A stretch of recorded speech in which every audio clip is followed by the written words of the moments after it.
Good morning students. आज अपन economic botany में vegetables में ओनियन के बारे में अध्ययन करेंगे।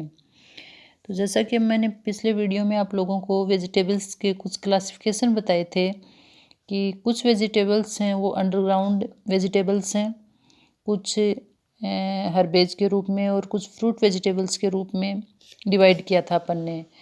तो जो अंडरग्राउंड वेजिटेबल्स हैं उसमें मैंने आप लोगों को बताया था कि ये रूट और स्टेम वेजिटेबल्स हो सकती हैं।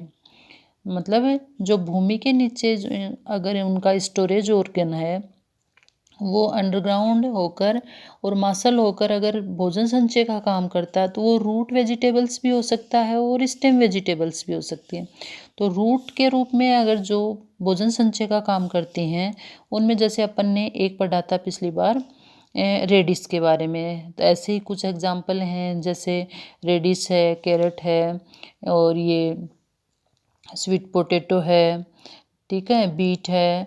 तो ये सारी की सारी क्या हैं, जड़ या रूट के रूप में हैं जो अपना भोजन संचय जड़ के रूप में करती हैं और भूमिगत होती हैं। ऐसे ही कुछ तने भी हैं, कुछ स्टेम भी हैं। वो क्या करते हैं, भूमि के अंदर अंडरग्राउंड भोजन संचय का काम करेंगे, स्टोरेज ऑर्गन का काम करेंगे। और वो सब्जियां कौन कौन सी हैं उनमें अपन एक आज पढ़ेंगे ओनियन के बारे में। तो ऐसे ही कुछ और भी हैं, स्टेम हैं, जैसे आलू पोटैटो है, अरबी है, हाथी चक है और प्याज लहसुन है।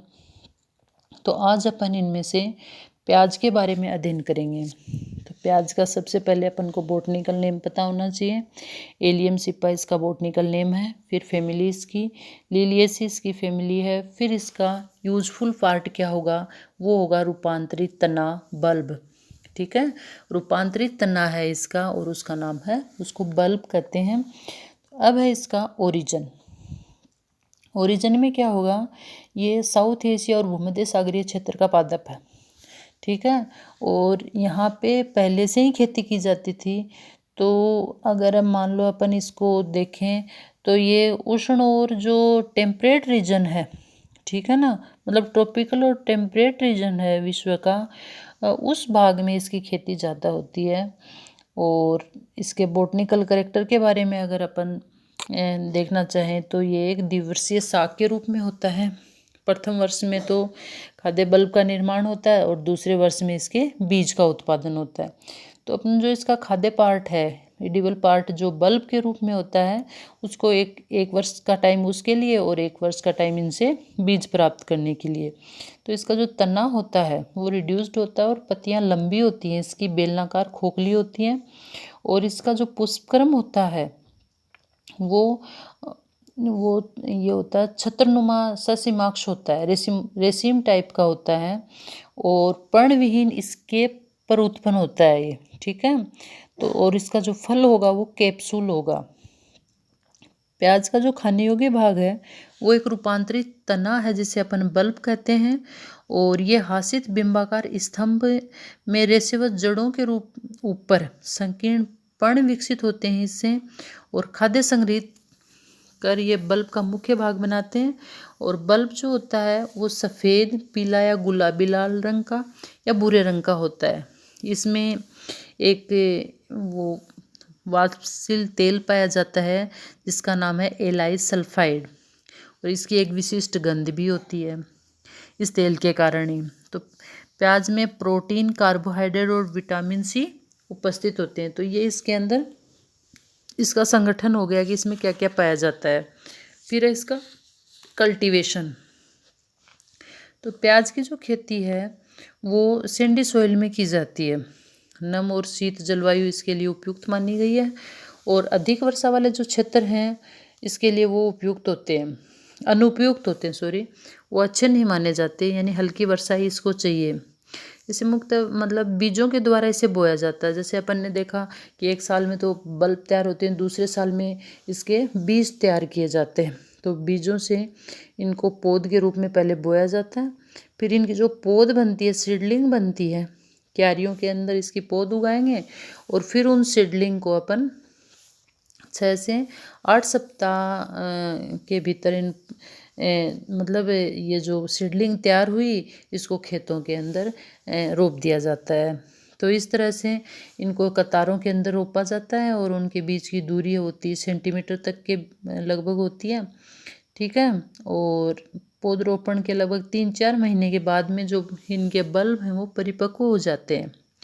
जब इनकी पत्तियां पीली पड़ जाती हैं तो इन्हें खोद कर निकाल लिया जाता है। जैसे अभी का जो सीज़न है, रबी का जो सीज़न है, इस टाइम बल्ब ये जो ओनियन है इसको उगाया जाता है और करीब ये फरवरी के करीब इनको, जब इनकी पत्तियां पीली पड़ जाएंगी और ऊपर से यूँ सूखने लग जाएगा, तब इसको वहाँ से खोद के निकाल लिया जाता है। फिर इसका जो शीर्ष भाग है उसको तोड़कर फेंक देते हैं और उसको सूखने के लिए डाल दिया जाता है। अब इसमें कुछ इम्प्रूव्ड वेराइटीज़ भी कि भारत में इसकी अनेक उन्नत किस्में उगाई जाती हैं। तो भारत के अंदर भारतीय कृषि अनुसंधान संस्थान IARI इसके द्वारा कुछ इम्पोर्टेंट वेराइटीज़ हैं वो उत्पन्न करता है। उसमें है पूसा रेड, रत्नार, अर्ली ग्रेनो और कुछ अन्य भी हैं जैसे पटना रेड है, पटना वाइट है, पूना रेड है, नासिक रेड है, बेलारी रेड है। ये इसकी इम्प्रूव्ड वेराइटीज़ हैं। फिर इसके उपयोग, तो जैसे ओनियन के उपयोग से तो आप भली भांति परिचित हैं। ओनियन को कच्चा और सब्जी के रूप में, दोनों के रूप में खाया जाता है। प्याज को सिरके में मिलाकर अचार भी बनाया जाता है और इसके अंदर जो वाष्पशील तेल निकलता है उस तेल के कारण इसे अचार, सूप, चटनी आदि में भी काम में लेते हैं। प्याज का जो रस होता है, यानी प्याज का पहले रस निकाल लेते हैं, फिर उसको जुकाम, नज़ला और जो अपने आंत के जो इन्फेक्शन होते हैं और पाचन तंत्र में अगर कोई विकार है उसमें औषधि के रूप में काम में लिया जाता है। तो ये है अपना ओनियन। तो ओनियन के अंदर अपन को क्या क्या चीज़ ध्यान में रखनी है।